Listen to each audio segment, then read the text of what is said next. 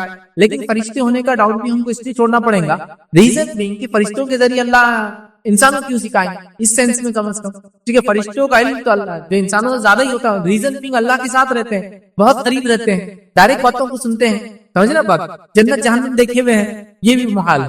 تو وہ ایک نبی تھے, یاد رکھیں. اور اللہ رب العزت نے بتایا کہ موسیٰ جس طرح سے آپ نبی ہو دیگر اور انبیاء ہیں, لیکن میں نے بالکل سنا ہے کہ یہ واقعے کو لوگ لے کر بتاتے ہیں کہ وقت کا نبی بھی ولی کے بغیر کام نہیں کر سکتا, بلکہ نعوذ باللہ ثم نعوذ باللہ. میں نے تو یہاں تک واقعہ سنا کہ ایک صاحب چلا کے مائک پہ سنا رہے تھے, 27 رجب کو جو شب برات شب معراج مناتے لوگ, چلا رہے تھے کہ نبی اکرم صلی اللہ علیہ وسلم گئے سدرۃ المنتہا پہ, جبرائیل علیہ السلام نے چھوڑ دیا. اسی کو بیس بنا کے موسیٰ علیہ السلام خضر علیہ السلام سے ملے تو وقت کے ولی کے پاس نبی کو بھی جانا پڑتا, ان کے نزدیک ولایت کا درجہ نبوت سے زیادہ ہوتا ہے. یاد رکھیں نعوذ باللہ ثم نعوذ باللہ, اللہ کو معاف کرے اس کے. لیکن ایسا عقیدہ لوگوں کا ہے کہ جس تک ڈائریکٹ وہی آتی نعوذ باللہ اس سے بھی زیادہ بڑا مرتبہ اس کا ہے جس تک وہی نہیں آتی جو نبی بھی. تو وہ سنانے لگا وائز, ٹھیک ہے, اللہ کی لعنت تو اس پر یہی بول سکتا ہوں میں کہ اس نے کیا سنا ہے کہ نبی اکرم پھر آگے بڑھے, سدرۃ المنتہا سے آگے رہے, مقام پہ جا کر آپ بھی آگے نہیں جا سکتے, کوشش کر رہے پھر پیچھے آ جائیں پر. پھر جدھر نبی نہیں جا پا رہے ادھر سے ایک انسان نکل کے آ رہا, جدھر نبی اکرم صلی اللہ علیہ وسلم نہیں جا پا رہے اللہ کے پاس جب جانا ہے, ادھر سے نکل کر ایک شخصیت آ رہی, پھر وہ شخصیت آ کے اللہ کی سجدے میں گر گئی, پھر ان کے پیٹ پر پیر رکھ کر نبی اکرم صلی اللہ علیہ وسلم گئے. تو نعوذ باللہ ثم نعوذ باللہ, ان کا بولنا یہ تھا کہ یہ آدمی نبی سے افضل ہے, کیونکہ نبی نہ جا پایا, وہاں سے وہ نکل کر آیا اور نبی کو ان کا وسیلہ لینا پڑا کہ ان کے پیٹ پر پیر رکھ کر پھر آگے بڑھ سکے. اور وہ بولے تھے خواجہ غریب نواز کے بولے جو ادھر سے نکل گئے. اس لیے میں نے کہا اللہ کی لعنت ہو جس نے ہمارے نبی کا مقام اتنا گھٹا دیا کہ جہاں نبی نہیں جا سکے وہاں سے وہ نکل کے آیا. یہ جھوٹا من گھڑت واقعہ اور وہ لعنتی ہے جو ایسا عقیدہ. نبی صلی اللہ علیہ وسلم کا کیا مقام ہم نے سمجھ. تو بہرحال وہی مثال ہے جو آپ نے دی, ایسی مثالیں لوگ بہت ہی گھٹیا مثالیں دیتے ہیں, ٹھیک ہے. اور ان کا ایک انہوں نے بلیو بنا لیا ہے کہ ولایت نبوت سے آگے ہے. دیکھیں نبی خود بھی ایک بہت بڑا ولی ہوتا ہے, لیکن یہ ولایت جس سینس میں بولتے ہیں یہ غلط معنی ہوتا ہے. ان کا بولنا ہے کہ جو نبی آتے ہیں اہل ظاہر کے لیے آتے ہیں, جو لوگ ظاہر سمجھتے ہیں, نبی آتے ہیں ان کو دعوت دیتے ہیں، لیکن اہل باطن کے لیے جو اندر کے چھپے ہوئے میننگ سے راز جانتے ہیں ان کے لیے ولی آتے ہیں، جس میں ایک سسٹم ہوتا ہے، قطب ہوتے ہیں، ابدال ہوتا ہے، یہ ہوتا ہے، سب سے بڑا اس میں غوث ہوتا ہے، پوزیشن سے مجھے پورے یاد ہے میں نہیں بول، پھر غوث ہوتا ہے، اور یہ انسان ہوتے ہیں، فرشتے ہوتے ہیں، پھر اس کا الگ الگ ملکوتی، جبروتی، یاقوتی، وہ پتہ نہیں کیا کیا سلسلے چلتے ہیں، وہ سلسلے اوپر آسمان والے سلسلے یہ ہیں، زمین والے ان کے سلسلے ہوتے ہیں، تو زمین کا سب سے اونچا غوث ہوتا ہے، قطب ہے، ابدال ہے، تو دنیا میں ایک وقت میں کچھ تو پتہ نہیں 50-40 ابدال رہتے ہیں، اس کے اوپر جو ہے 4 قطب ہوتے ہیں، اس کے اوپر جو ہے ایک غوث، یہ ان کا ایک الگ، یہ تو بولتے ہی بات ہی، اور جو نبی آتے ہیں وہ ظاہر کر دیتے اور لکھا ہوا ہوتا ہے، وہی کے ذریعے ہوتا ہے، پڑھا ہوا ہوتا ہے جو تم لوگ پڑھتے ہو، لیکن جو ولایت والا علم ہوتا ہے وہ ادھر سے نکل کے ادھر والے سینے میں ٹرانسفر ہوتا ہے، اس لیے ہاتھ پر چومنے سے وہ ٹرانسفر ہونے کے چانسز بڑھ جاتے ہیں ولیوں کے پیچھے، تو بولتے ہیں یہ دل سے دل کو، نعوذ باللہ، یہاں تک لوگوں نے کہہ دیا، یہاں تک کہہ دیا نعوذ باللہ ثم نعوذ باللہ کہ تم جن لوگوں سے روایت کرتے ہو وہ ہے جو سب مر گئے، ہم لوگ جو روایت کرتے حدیث سے سب وہ ہے جو انتقال کر گئے، صحابہ تابعین سب انتقال ہوگا، سب کا انتقال، سب چلے گئے، تو وہ یہاں تک جو لوگ اس طرح کی باتیں کرتے ولایت اور نبوت میں فرق کرتے ہو، کہتے ہیں تم ان سے روایت کرتے ہو جو مر چکے ہیں، اور اولیاء اللہ ان سے روایت کرتے جو حی لا یموت، جو زندہ ہے جس کو موت ہے، تو ڈائریکٹ اللہ سے کرتے، مطلب ہم جو حدیثوں کو مان رہے ہیں وہ اہل ظاہر کے لیے ہے، وہ سب میتوں سے کرتے ہم لوگ، ان کا اتنا خطرناک معاملہ رہتا ہے کہ سیدھا اللہ سے روایتیں کرتے ہیں، انکار ولی کیا کہاں سے لاتے ہیں یہ باتیں، یہ کس کا عقیدہ ہے، یہ میرے کو لگتا ہے یہ رومیوں کا، مجوسیوں کا، اور ایسی جو مذاہب اس زمانے میں چلتے تھے نا ان کا سب کا نچوڑ مکسچر دکھتا ہے، اسلام تو کہیں نبی اکرم صلی اللہ علیہ وسلم کو بولا تھا میں اہل ظاہر کے لیے ہوں، اہل باطن کے لیے فلاں ہے، ایک سلسلہ یہ چل رہا تھا، ہم کو یہ مانو دنیا ایک انسانوں کی اور جنوں کی ایک عالم ہے، دنیا کے اندر فرشتوں کا ایک عالم ہے، وہ تو ہم کو سمجھ میں آ رہا،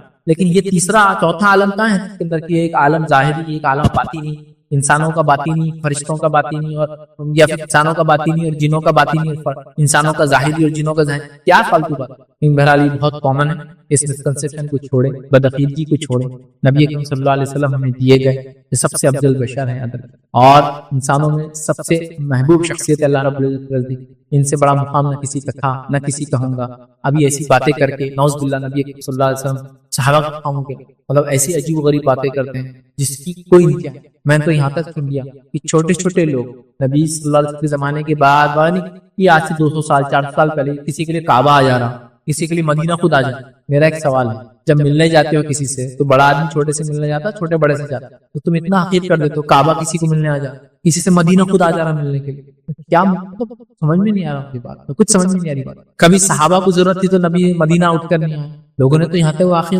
بیان کر دیے کہ نبی اکرم صلی اللہ علیہ وسلم کی قبر مبارک پر انبیاء کو کچھ کام ہی نہیں، نبی اکرم صلی اللہ علیہ وسلم قبر مبارک پر جا کر کسی نے اشعار پڑھ دی، کیا پڑھ دیے، شعر مار دیا، کیا بولو اشعار پڑھ دی، اشعار پڑھتے نتیجہ خبر کے اندر سے ہاتھ نکلا نوز باللہ نبی کو، اور لوگوں نے دیکھا، مطلب یہ شعر کیا تھا بھائی، نبی پر وحی آتی تھی، وحی، انہیں شعر پڑھ دیا فارسی اردو میں، عربی میں، خبر سے ہاتھ نکل کے لوگوں نے دیکھ لیا، جتنے لوگوں نے دیکھ لیا تو وہ لوگ کچھ تو بھی ایک خاندان کہلاتا کہ ان کے آبا اجداد میں سے کسی ایک نے وہاں بولے دیکھے ہاتھ نکلتے، تو ہاتھ نکل گئے۔ میرا ایک سوال ہے، عثمان ابن عفان جب شہید کیے گئے نا تو نبی اکرم صلی اللہ علیہ وسلم خبر کے بہت قریب تھا، تب کیوں نہیں نکلا ہاتھ عثمان کے لیے، حفاظت کے لیے کہ عثمان، نبی اکرم صلی اللہ علیہ وسلم نے نماز سے شہید کیے گئے جب کیوں نہیں نکلا ہاتھ، بیسک کوشچن آ رہا ہے، ایک آدمی نے شیر مار دیا خالی یار تو ہاتھ نکل گیا، یہاں تو اتنے بڑے واقعات ہو رہے نا، عمر رضی اللہ عنہ کو مسجد نبی میں شہید کیا گیا جب ہاتھ نہیں نکل گیا، مسجد نبی میں شہید کیا گیا، کیا لاتے لوگ، مطلب مجھے سمجھ میں نہیں آتے کہاں سے لاتے، ان کی عقلیں کام کیسی کرتی، کچھ لوگوں کا عالم یہ کہ وہ نبی اکرم صلی اللہ علیہ وسلم ہر جگہ آ جاتے ہیں، جہاں بلایا جاتا ہے، ان کے پیر اور فقیر ہر جگہ بولے تو نہیں آتے لیکن نبی اکرم ہر جگہ آ جاتے، بس جاؤ کچھ تو پڑھو آتے،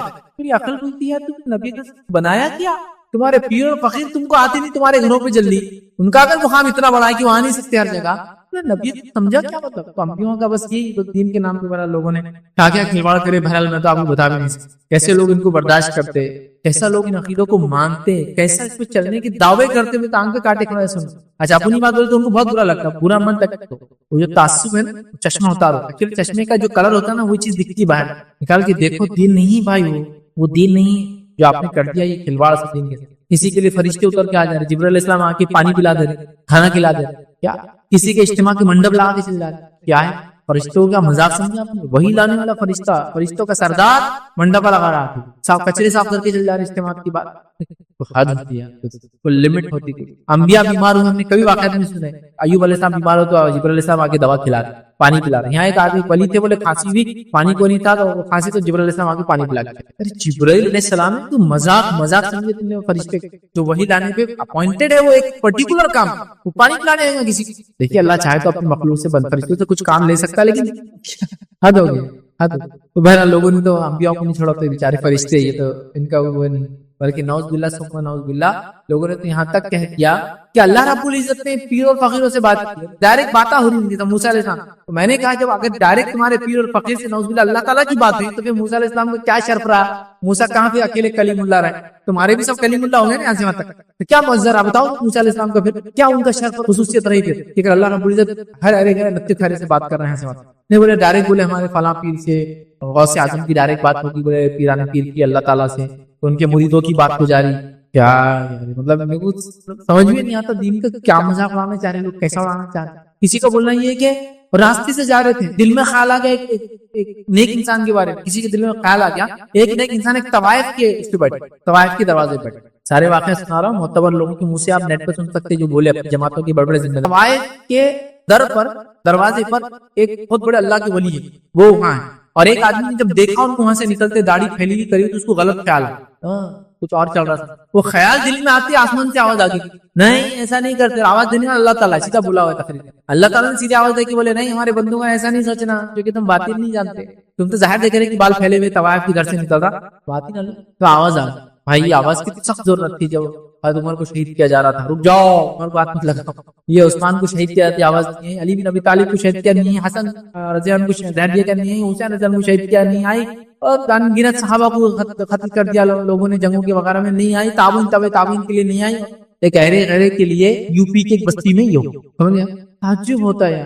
اور اگر جو اس چیز پہ عقیدہ رکھتے نا, تو ان کا ایمان اتنا کمزور ہو جاتا, پھر وہ سوچنے لگ جاتا کیا میرے ساتھ جو ہے نا کچھ آواز آنا آسمان سے. اب تم بول رہے نا نیک انسان چلو آواز لا گیا, تو اللہ کسی کو آواز دے کی بات کر, تو کسی کو خود ڈائریکٹ بات کر, کہاں سے, مطلب تعجب, امیزنگ لگتا ہوتا, اتنا تعجب ہوتا, اور لوگ ان کو بڑا مانتے. یار یہ بدعقیدگی کو توبہ تو کرنا چاہیے لوگ.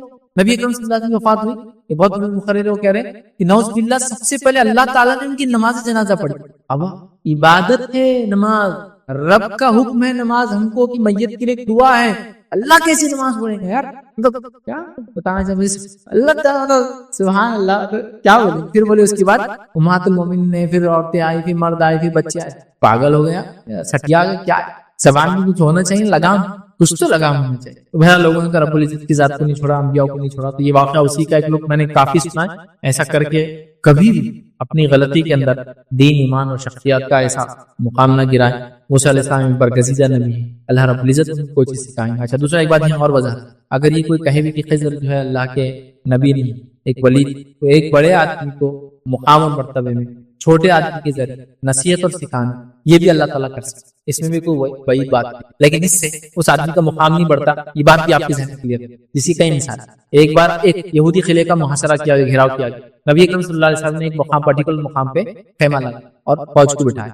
ایک صحابی کا اللہ کے رسول صلی اللہ علیہ وسلم جو آپ کی پوزیشن دے رہے ہیں, یہ وحی کے ذریعے ہے یا آپ کا اپنی رائے؟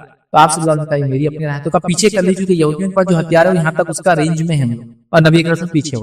ایسے کیا بولیں گے وہ صحابی نبی سے نعوذ باللہ, اگر کوئی بولے خضر نبی نہیں ہے, مان لیے ہم, چلو ٹھیک ہے, چونکہ اس میں اختلاف فرشتے تھے تو میں نے تو اس کا ڈاؤٹ کلیئر کر دیا, چلو نبی نہیں ہے, وہ غیر نبی ہے. تو یہاں ایک صحابی نے کہا کہ اللہ کے رسول کے رینج میں آ جا رہے ہیں, تو آپ پیچھے پہلے پوچھا کیا وہی کا نہیں, تو کافی رینج میں ہوں, تو پیچھے کیا ہوا. عمر رضی اللہ عنہ اپنی زندگی میں جو ہے اویس قرنی سے دعا کروائی, جبکہ وہ جو ہے تابعی, ان کی نیت کی اویس قرنی کی, وہ قرن کے رہنے والے تھے کہ میں اللہ کے رسول سے ملوں, جس سے وہ کیا بن جائیں گے, صحابی. ماں کی خدمت کے نتیجے میں اللہ نے مقام دیا کہ اللہ ان کی دعاؤں کو رد نہیں کرتا. تو اللہ کے رسول نے کہا کہ اویس ایک شخص ہے قرن کا رہنے والا, وہ جب تمہاری زندگی میں دعا کروانا, اویس قرنی اللہ حضرت عمر کے زمانے مدینہ ہے, حضرت عمر نے ان سے دعا کی. اس سے پتہ کیا چلا صحابی کا مقام بڑا ہے, دعا کس سے کرا رہے, ایک تابعی سے. پتہ چلا بڑے مقام والا بھی چھوٹے مقام والے سے دعا کروا سکتا ہے. یہ بتانے کا مقصد ہے کوئی ہرگز نہیں بول سکتا کہ اویس قرنی جو ہے نعوذ باللہ عمر سے زیادہ مقام ہے, کبھی نہیں. ثابت ہو گیا, ٹھیک ہے. تو اگر ایسا بھی ہو جائے, کوئی کہے کہ نہیں وہ فرشتے نہیں تھے, تو اللہ تعالیٰ کروا سکتا. حابیل اور قابیل کے واقعے کے اندر اللہ نے کوے سے سکھایا قابیل کو کہ خبر کیسی کو دی جا, میت کو کیسا دفنا ہے نہیں. یعنی اور بھی ایسے واقعات ہے، بہرحال وقت نہیں کہ جانوروں کے ذریعے اللہ نے لوگوں کو نصیحت. خضر علیہ السلام اور موسیٰ علیہ السلام کیا تو چڑیا آئی، خضر نے کیا کہا، اے موسیٰ چڑیا کیا میسج دے رہی معلوم تم، کیا پیغام دے رہی، کا کیا جو پانی اس نے چوچ میں لیا نا اللہ کے علم کے مقابلے میں سمندر جیسا ہے، تو اللہ کا علم اتنا ہے، جس چڑیا نے جتنا پانی پیا ہمارا علم صرف اتنا ہے نا. تو چڑیا کو مثال، تو چڑیا افضل ہو گئی نہیں، آپ بولیں گے نہیں ایسا نہیں. تو ایک مفضول انسان پہ ایک افضل انسان کو اللہ سکھا سکتا، اس میں کوئی دو رائے. انبیاء نے سیکھا لوگوں کو دیکھ، انبیاء نے سیکھا جب لوگوں کی خطا ہوئی تو اگلی بار کیسا کرنا چاہیے، تو اس میں کوئی وہ نہیں، اس سے ان کا مقام نہیں بڑھتا. لیکن یہ بات ہمارے ذہن میں اسی بات کو